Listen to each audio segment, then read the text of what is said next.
भुवनेश्वर जनता मैदान में अनुष्ठित होता स्वतंत्र कार्यक्रम। यह अवसर में जनजाति भवन भित्तिप्रस्तर स्थापन कर मुख्यमंत्री। जनता मैदान में प्राय हजार हजार लोके सामिल होते। अनुसूचित जनजाति और अनुसूचित जाति उन्नयन संख्यालघु संप्रदाय पछुआ वर्ग कल्याण विभाग आनुकूल भव्य समारोह आयोजित होता। यह अवसर में किस विश्वविद्यालय अनेक आदिवासी छात्र छात्री जोग देते।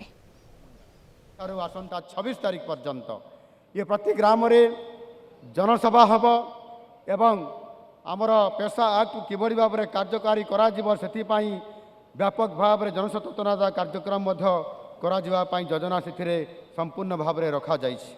आश्रम स्कूल गुड़िक अच्छी सारा ओडिशा रे विभिन्न जगार से 16टी आश्रम स्कूल को से हाई स्कूल बा उच्च विद्यालय मान्यता प्रदान करने पूर्वक गोटे गोटे विद्यालय को 15 कोटी हिसाब रे 240 कोटी टंकार भित्तिप्रस्तर स्थापन वर्तमान करा जाइए। आगामी दिन में ये विद्यालय गुड़िक निश्चित भाव में आम शिक्षा क्षेत्र में एक आग को जीवाई गोटे आमको पिला मानक आगे नापी गोटे बहुत प्रमुख भूमिका ग्रहण कर।